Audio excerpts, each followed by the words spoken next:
So, hello guys. Long time no see.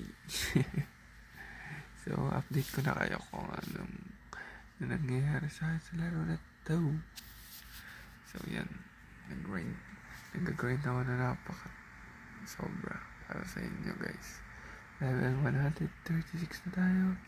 Tapos ating power ay 35k. Let's go. Tapos ating build ay dagger and light. Yan. Tapos ay kung gusto niyo makita yung aking stats, yan siya guys.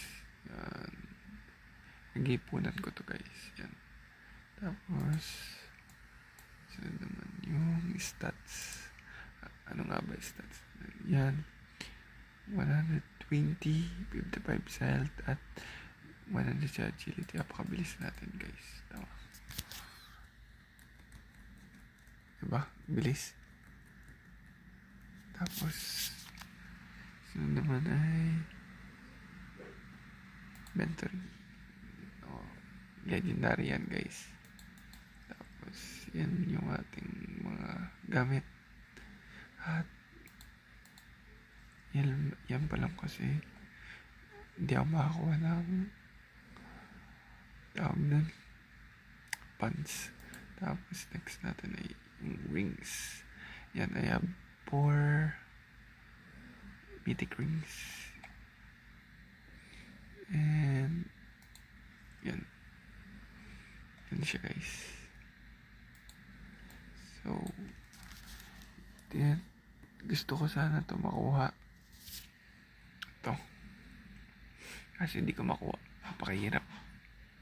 Sobrang hirap niya makuha guys. As in, hirap ng mythic eh. 0.6. Kaya imposible makuha yan. Imposible makuha yan. So yun lang naman sa ngayon.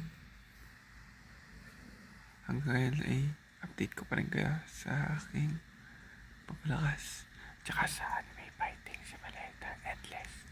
Update ko din kayo doon. So that's all for today. Muna. So if you guys didn't subscribe, hindi pa kayo nakapag-subscribe, please hit the subscribe button and like the video. So yun lang naman. That's all. Thank you for watching. Subscribe guys, please hit the subscribe.